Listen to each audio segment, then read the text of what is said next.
I'd like to give you some examples of what I mean, what we can accomplish with this pedagogy, with this education system.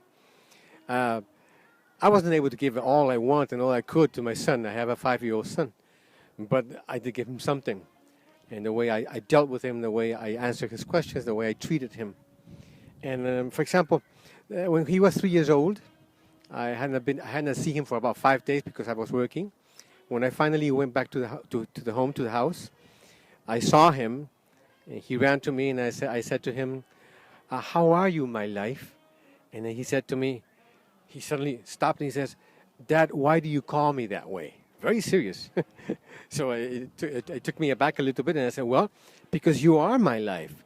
And then he says, very seriously, he says, "No, Daddy, you are the life of your own life. I am your son, Gabriel." Boy, I just had to sit down, and I looked at his mother, and she went like that, no? And this guy was 3 years old, man, at a time. Now he's about to turn 6 now.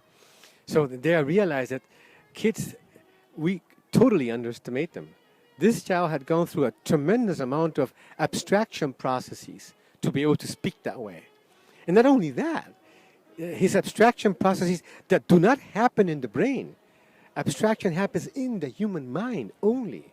Yet that child had been able to do the abstractions, go down to his brain, coordinate with all the articulatory stuff in the brain, and emit the words that actually express what he had lived in his abstraction in the mind. That's an awesome thing. That's one example. Another one I can talk to you about is he said to me, after he saw Transformers for 800th time, and he says on the 800 once, he says, "I want to make one." So he says his grandfather is a carpenter in Lima. So he says, "Well, but we don't have the materials." No, I know we can find materials. He used that word.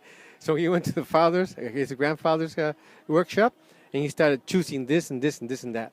So he started, he says, "Where is the wincha? Where is the measuring thing?" So I gave it to him. He knew how to use it. He was about 4 years old by then. And he started measuring what he's going to cut. And then he asked for the saw. So he took the saw and started cutting it. He knew how to use that. 4 years old, huh? Started cutting. But then after about the 12th, 15th movement, he says, "This is too tiresome. I'm not working anymore. I'm not playing. I'm working. Dad, can you do it for me?" So I had to do the rest of the practice for him. So we did as best we could. But the important thing is here that a child is reproducing in his mind what he's seeing outside. And then after he makes his own reproduction in his mind, he wants to act it out. And he needs the adequate tools to do that with. See what I'm saying? And we do not provide that usually for our children. We don't. Because we don't have the time, because it's a bother, because we're impatient, because we got to do something else, or because the house is not made around that. So the L.E.O project, what it wants to do is offer these 51 stations of activity for the child to be there 10 hours a day, 7 days a week, 365 days during that year that the thing will last. See what I'm saying? So that means the child is coming into life, his life, coming into it, 70 hours a week. Then that allows you, the parent, 70 hours a week to do something else with your life. Does that mean that the child is going to forget you? Of course not. He won't. Except that when he goes to your house at the end of those 10 days every day, the child is going to demand another quality of relationship with you. You see, so that's going to change your whole mindset, and it's good that it happens already. Huh? Another example I can give you is my child knew how to use all this stuff I'm going to talk to you about. So he once approached me and says, "Daddy, do you want a lemonade?" So I start watching and says, "Yeah, can you make me one?" "Yes, I can." So I asked him, what do you need? So he starts saying he need this, and that, and that. He says, "And do you know where to get the materials?" "Yes." So I'll go get the materials again. No? So he went and got this and that and that and that. And he says, "Do you know how to do it?" "Yes." And then he started cutting a real knife, cutting it. He didn't cut himself, and he finally gave me with ice cubes and everything. So he had one himself. So what I'm saying here is a child then is also capable of algorithms. He followed the instructions he himself had watched of how to do something sequentially, one step after the other. That's an algorithm.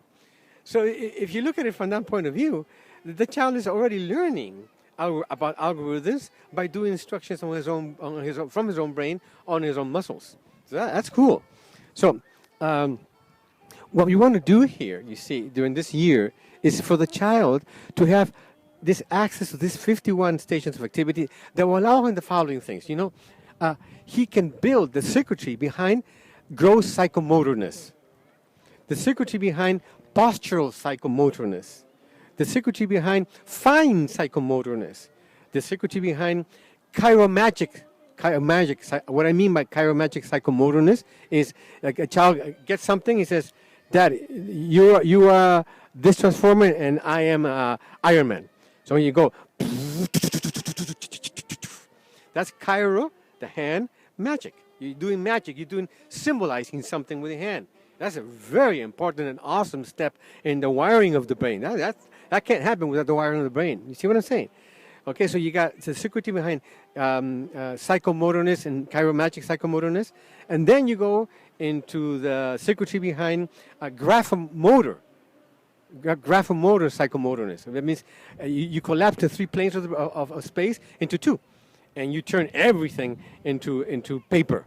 Whether it's the skin of your father, or the shirt, or the walls, or whatever, everything is something you have to write with, or you have to diddle with, or you have to paint. You see what I'm saying? And that's also something that the brain has to do, the circuitry of behind that. And finally, linguistic psychomotorness, the act of being able to express with words and to recognize words respects to us. So this is all that can happen with the 51 stations of activity. We've covered all of the aspects of this wiring. Okay. So now, what do I want to do with this? You see, these stations of activity are capable of acting on the child without the direction, without the intervention of the adult. So there's a place without the intervention, and there's a moment when there is a necessary intervention of the adult. What I mean by this is the actual structure, kiosk-like structure, booth-like structure of whatever 51 station of activity we're talking about, it evokes in a child a particular action.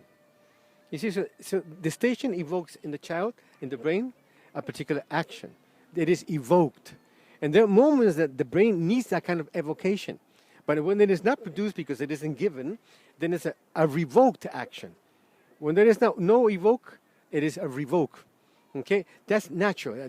There will be no adult directing that. It is an interaction between the station of activity itself and the brain. But then there comes a moment when the child needs to do something else because he already knows the possibility of that station of activity, and that's where the adult comes in. And the adult comes in by doing lesson plans in which he actually does the following. He will invoke action in the child. He will convoke action in the child or provoke actions in the child. So without direction of the adult, we got evocation and revocation of the action. And with the participation of the adult, we have invoking, we have convoking or provoking action. See what I'm saying? So this is the intimate structure of what happens with the stations of activity. And there's a lot more. Now, after this year doing this implementation, all the data, for example, part of this thing of the implementation and the funds we need for this is that we want to develop, we've already have the blueprint, but we want to build two softwares in order to keep track of the information of the children. So we need to do that and implement it during that year. We want to calibrate all the protocols of intervention from the adult side and also be able to readjust the structure of every station of activity. Okay, so after a year, we have all the information. We have about 38 or 40 different hypotheses that I'm also be validating during that year. So after all that, we will analyze all that information. We will have by then also build a committee of pedagogical committee that will be in charge of generating the following year's curricula for the children to keep on advancing all the way from daycare center to the primary school to high school, secondary school, even all the way to university. All of this is called the Noetian schools.